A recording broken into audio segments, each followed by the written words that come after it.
رب صل على نبيك دائما في هذه الدنيا وباس ثاني. Assalamu alaikum wa rahmatullahi wa barakatuhu. Auzu billahi minash shaitanir rajim. Bismillahir rahmanir rahim. Welcome to my channel, Understanding Islam. Today I will be doing a review of a recent debate between Mike Liconna and Bart Ehrman on the topic, did the resurrection of Jesus really happen? It's a very exciting debate. It took the whole day. It was more than 6 hours. It started at 9:30 a.m. and ended at 4:30 p.m. And I attended most of the day for this debate. Before I get into this, I just wanted to mention here quickly that this is my channel on YouTube, Understanding Islam, where I post videos about Islam, about and I also do reviews of debates between Muslims and Christians, or between Christians of different backgrounds, or Christians and atheists. And so check out my channel and subscribe as well. Do not forget to subscribe. And I'm also posting audios of many of my videos on my podcast, which is the Conviction Project, where I post audios of these videos, and I also do discussions on various topics there as well. So if you're listening to this on my podcast, please subscribe to the podcast as well. Now, this debate was, as I mentioned, quite exciting. There were lots of topics because it lasted the whole day. So there was lots of discussion on various topics, or not topics, but themes that are related to the resurrection of Jesus Christ. The day started with the initial statement, the opening statement of Mike Liconna. What did he say? He made some interesting points, and there are some things that I did not expect him to say that he said in his case for the resurrection of Jesus Christ. Obviously, he's a Christian who is debating the case for the resurrection of Jesus Christ. In other words, he's saying that Jesus died on the cross and he was resurrected. He was alive again after. Now, he made the argument that when it comes to our sources, which is the New Testament, we have the Gospels, we have the letters of Paul, and historians look at this data in the books of the New Testament, and they have to look at probabilities. And he talked about how it's like a box of puzzles with most of the pieces missing. So we need to build history using whatever limited information that we have. And then he moved on to certain facts, which he believes are important to his case. So he says that most historians agree that Jesus Christ was crucified in the year 30 AD. The Gospel of Mark was written in 65 to 70 AD. Gospels of Matthew and Luke were written in 80 to 85 AD. And the Gospel of John was written in 90 to 95 AD. And then there were these letters of Paul. These letters of Paul, there are 13 of them that are attributed to the Apostle Paul. 7 of them are agreed to be actually written by him, right? So this is another important issue, which is that there are certain letters of Paul that were not actually written by him. They were written by someone else who attributed them to Paul. So he says that in his arguments, he will stick to only those letters of Paul that were undisputedly written by Paul himself. And he mentions the letter to the Galatians. Paul mentions this meeting with Peter, John, and James, and they approved his message, which is that Jesus was resurrected. He quotes from 1 Corinthians, and he says that the first letter to the Corinthians was written between 53 and 57 AD. So you can see that it was written before the earliest gospel. The earliest gospel written was Mark, which was in 65 to 70 AD. And 1 Corinthians was written even earlier, which is between 53 and 57 AD. And he quotes specifically from 1 Corinthians chapter 15, verses 3 to 5, where he says, "For I handed on to you as of first importance what I in turn had received." that Christ died for our sins in accordance with the scriptures, and that he was buried, and that he was raised on the third day in accordance with the scriptures, and that he appeared to Cephas, then to the 12. Then he also quotes from 1 Corinthians chapter 15, verses 6 to 8, where he says, "Then he appeared to more than 500 brothers and sisters at one time, most of whom are still alive, though some have died. Then he appeared to James, then to all the apostles. Last of all, as to one untimely born, he appeared also to me." Then he quotes from 1 Corinthians chapter 15, verse 11, "Whether then it was I or they, so we proclaim, and so you have come to believe." The first thing to notice about this case, which the first curious thing to notice about Mike's case here, is that he does not quote from the Gospels. He quotes from a letter of Paul.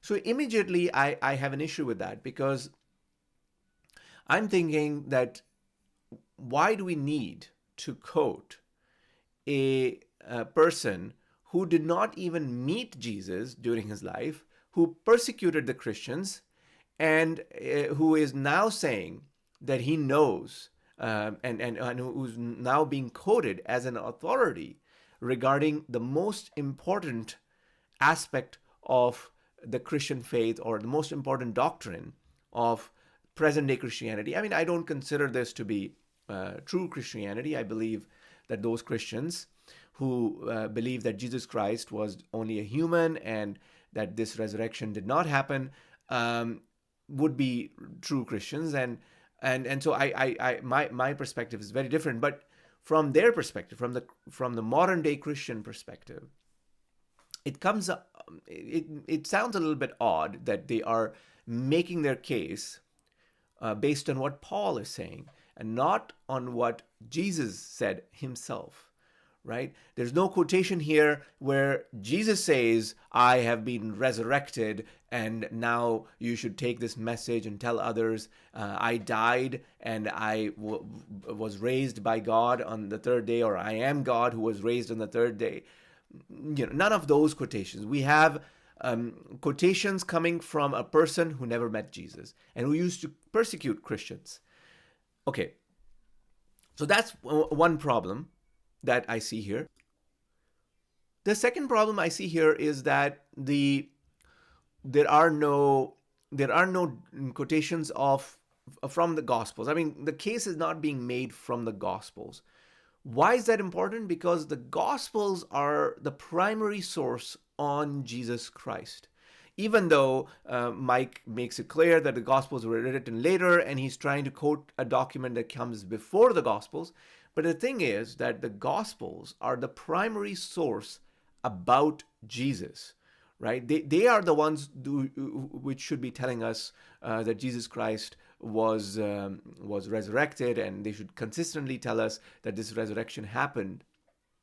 But unfortunately, that was not the primary source of his arguments for Mike. He didn't make his main argument from the Gospels. And he quotes from the letters of Paul, or especially the first letter to the Corinthians. But the issue there as well is that Paul is someone who never directly quotes Jesus Christ. So a lot of things that Paul is saying in his letters is just him saying those things, and we are expected to just accept Paul for whatever he is saying. So these are some of the initial problems that I saw with this argument. Another argument that Mike was making was that so Paul was persecuted, so were these other apostles who believed that Jesus Christ was resurrected, and despite being persecuted, despite even laying down their lives, despite even being martyred, they held on to this belief in the resurrection of Jesus Christ. Now, this argument doesn't appeal to me because, first of all, I feel that the case that these apostles actually believed in the resurrection of Jesus is weak. But let's suppose that they did believe in the resurrection of Jesus and they were martyred, and they held on to this belief. There are lots of people in the world who have beliefs that they are willing to die for. So that doesn't mean that what they believed in was true, right? That just means that they died for what they believed in, but it doesn't mean that what they believed in was true. Lots of people of different faiths who have died for their beliefs. There are extremists within Islam who have done actions and that are totally contrary to Islamic teachings, but they have died for those actions. And some of them, not everyone, but some of them must have believed in what they were doing. So it doesn't mean that what they died for was actually true. All right. Then Mike goes on to talk about the resurrection. What does it mean to be resurrected? And he quotes a bunch of other verses from the first letter to the Corinthians and second letter to the Corinthians, First Thessalonians, and he tried to make the case that resurrection is a physical, bodily event, that Jesus Christ actually died and he was raised, he was resurrected, and then he boils it down to 6 facts, right? And those 6 facts, according to him, are: number 1, Jesus died by crucifixion. Number 2, a number of his disciples had experiences they interpreted as the risen Jesus appearing to them. Number 3, the risen Jesus is said to have appeared to groups. Number 4, Paul had an experience he interpreted as an appearance of the risen Jesus to him. Number 5, apostles believed Jesus was raised bodily or physically. And number 6, apostles believed resurrection of Jesus is historical. So these were 6 points or facts according to him. I would dispute, first of all, actually I would practically dispute all of them. As an Ahmadi Muslim, we do not believe that Jesus died by crucifixion. We believe that he had a near-death experience. He became unconscious but did not actually die on the cross. And there are a number of reasons why we believe that. Now, I understand that there are lots of scholars of the New Testament who accept that Jesus died on the cross. But we dispute that, and there is only a minority of people who dispute that, and a minority of scholars who would dispute that. And the fact is that there are reasons why we believe in that. And there's a book available on alislam.org, and I'll add the link to that book in the description of this video, where it's titled Jesus in India, where the promised Messiah, Hazrat Mirza Ghulam Ahmad, peace be upon him, has talked about why we believe that Jesus survived the cross and was later revived from his wounds, and he ended up in Srinagar, Kashmir, India. That's where he is buried. And the thing is that in this debate, I was surprised that this perspective didn't really come up. Now, at one point, Bart Ehrman did ask Mike Liconna that there are people out there who have near-death experiences. Why don't you, what do you have to say about that? And the discussion really didn't get to this point much. It got bogged down in other discussions. But this is a valid point, and Bart Ehrman makes this point in his book, How Jesus Became God.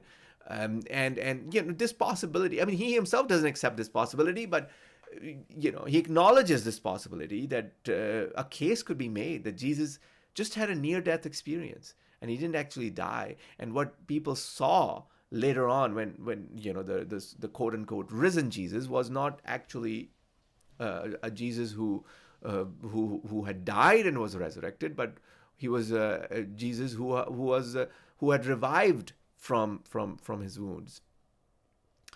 The other points about the disciples interpreting this, the evidence for that is not sufficient. There's very limited information. It's very much possible that Paul believed this. It's very much possible that a few others believed this. But other than those few people, right, they're not directly telling us. Paul is telling us that I spoke to so-and-so and I spoke to so-and-so and they agreed with me. But the reality is that those other people haven't have been, if they wrote something or if they said something, it's pretty much lost to history unless we find a letter from Peter that is authentically from him, or from some of the other apostles, and we can clearly see Peter saying something similar to Paul. Or I'm just giving an example. When you say the apostles believed that Jesus was raised bodily or physically, the evidence of that is lacking, because our information is coming to us through Paul and not directly from all of those apostles. Other than these facts, Mike also talks about the methods of his analysis. So he says that there are 4 things to look at. One is explanatory scope. If we have made the judgment that Jesus Christ was in fact raised from the dead, then does this explanation of the resurrection of Jesus, does it explain more things in the data, or less things? Is it more acceptable or is it less acceptable? And his second point was regarding explanatory power. What's the power of the explanation that we have from the Christian perspective? And number 3 is it less ad hoc, right? It should be the least ad hoc hypothesis, which is the most acceptable. And number 4 is the plausibility. How plausible is the suggestion that Jesus was resurrected? So he makes a case based on these facts and these methods, and then later on Bart asks him some questions, and the most notable question that I've already mentioned is the question that why can't you believe that he had a near-death experience? Right, and Mike went back to his same points and insisted that he sees that as evidence that Jesus actually died and was later resurrected, right? And then they went into more philosophical things like can a law of nature be shown to have been broken or not, and those other things. But among those things, one other point that is worthy of mention here is the fact that Mike Liconna conceded that there are certain aspects of the gospel accounts where they have embellished the account. So for instance, in Matthew chapter 25, it speaks of saints coming out of tombs. And Mike conceded that these are just special effects. These are not actually people coming out of the tombs and having been resurrected, right? These are just the author of the Gospel of Matthew just adding these details just as a special effect, right? If that is a special effect, again, my question would be, then why can't we just say that the really few phrases here and there from the Gospels where it is mentioned that Jesus was risen, right? Why do we have to go and do an interpretation of those phrases, which is extreme, and say he actually died and he was resurrected? Why couldn't it just be a near-death experience, as Bart pointed out to some extent earlier?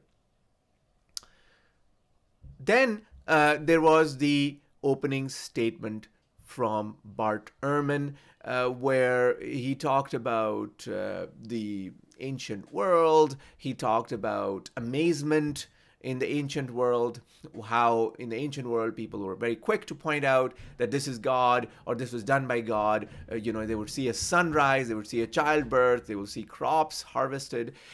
They would attribute everything to God. And so the amazement in the ancient world was very different from amazement in the modern world, right? Things that amaze us in the modern world are very, very, very, very different. And he differentiates between, things that occur in natural law, things that are part of the law of nature, and things that are outside of the law of nature.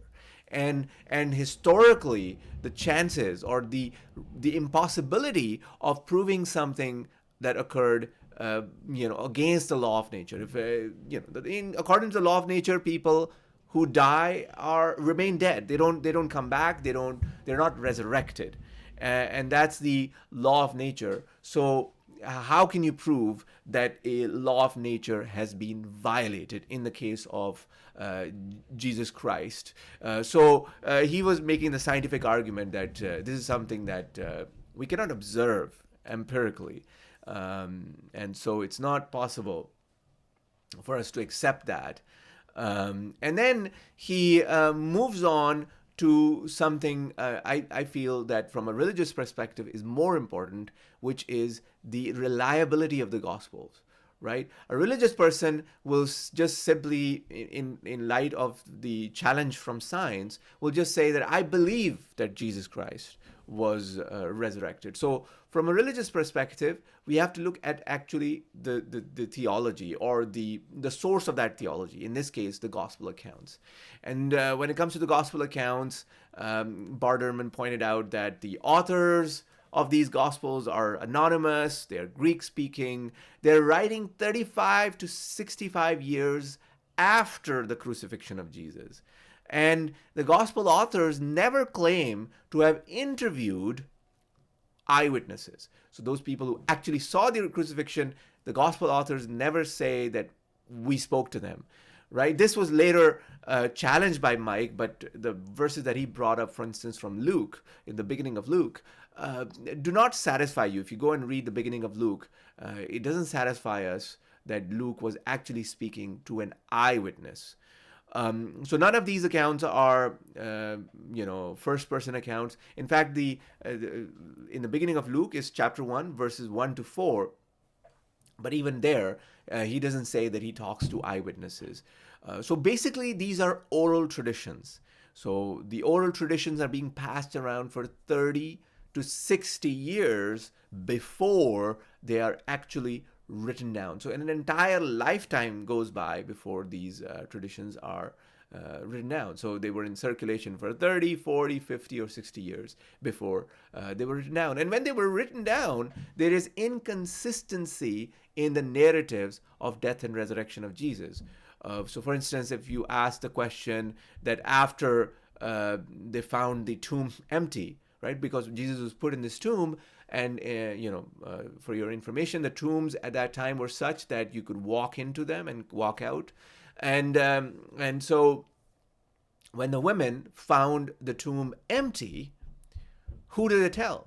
Right? First of all, we don't even know who was at the tomb. There are different accounts of that, but who do the women tell? According to the Gospel of Mark, they didn't tell anyone, for they were afraid. According to the Gospel of Luke, the woman went straight to other people and started telling everyone that the tomb is empty and Jesus Christ must have been raised.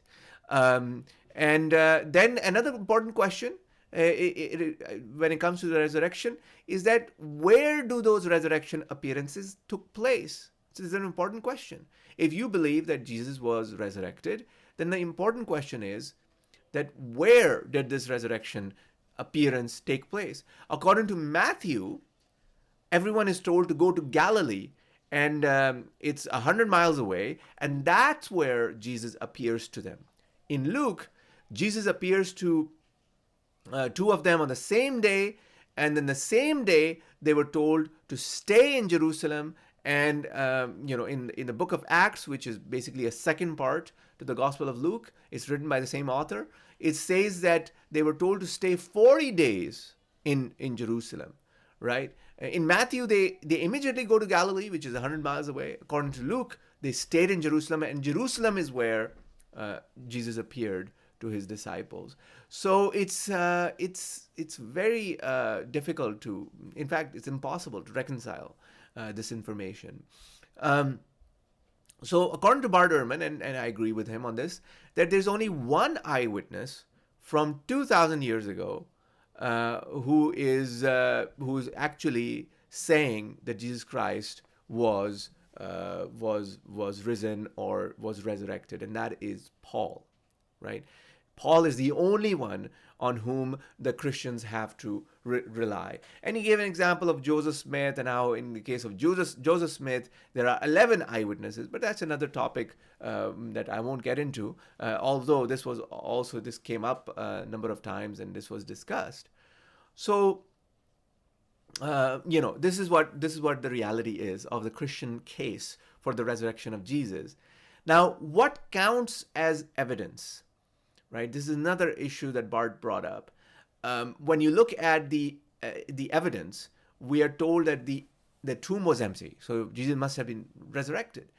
And Bart was saying that if in today, if somebody tells you about the cemetery, that someone is buried in a particular cemetery, and you go there and they're not buried there, you would say, "Oh, I'm at the wrong cemetery, right? I am not at the right one."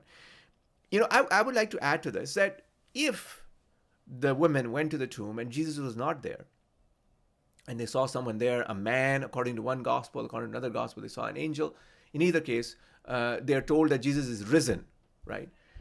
Now, I mean, am I going to say that, well, he died 2 days ago and now he is resurrected? Or am I going to say that I was wrong in my perception that he had died?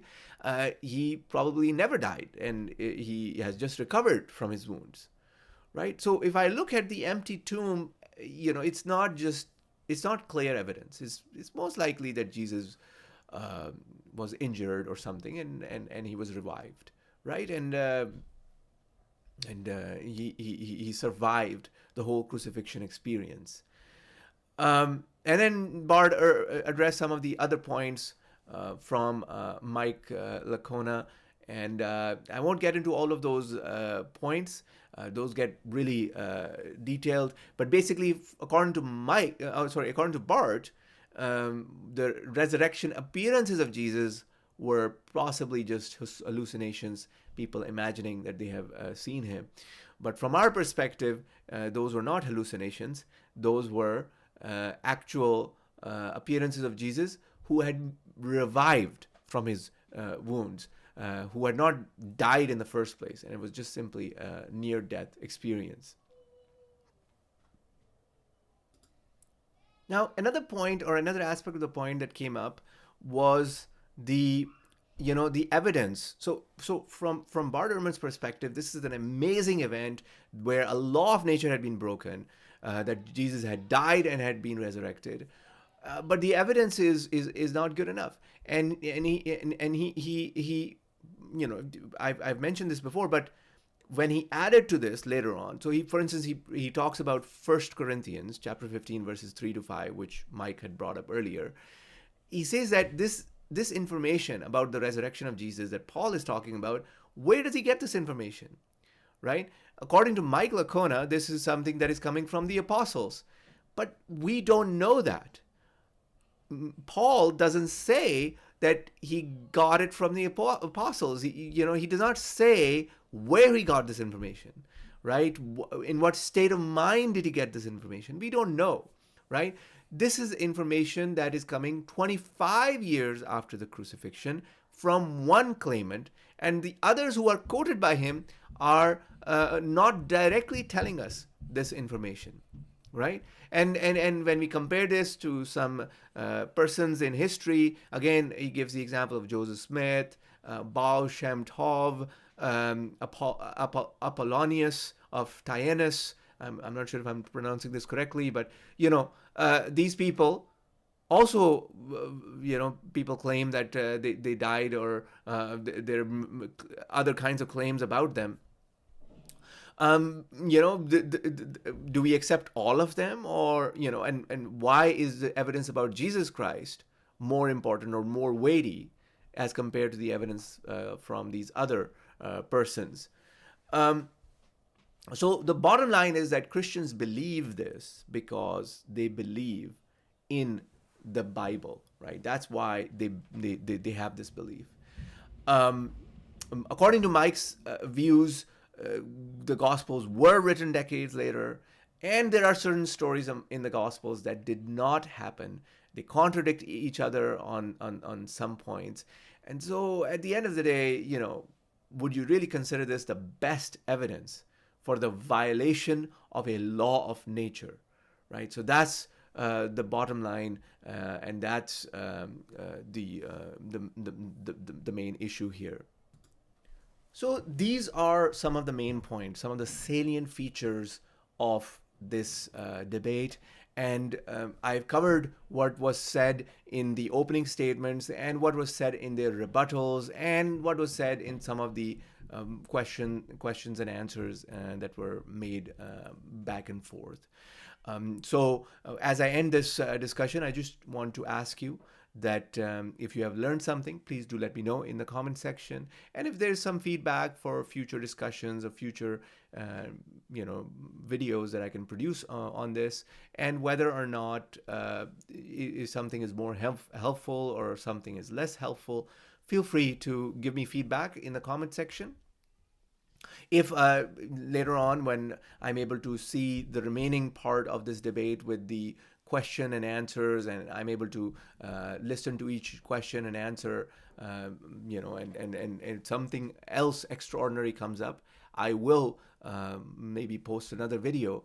But for now, what I've covered are the salient features. And if I discover something extraordinary in the question and answer that took place later in this debate, then I might mention that separately as well.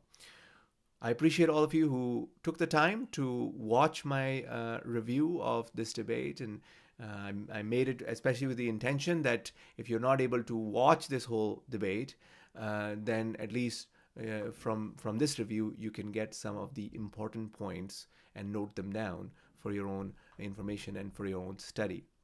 Jazakumullah and Assalamu alaikum wa rahmatullahi wa barakatuhu.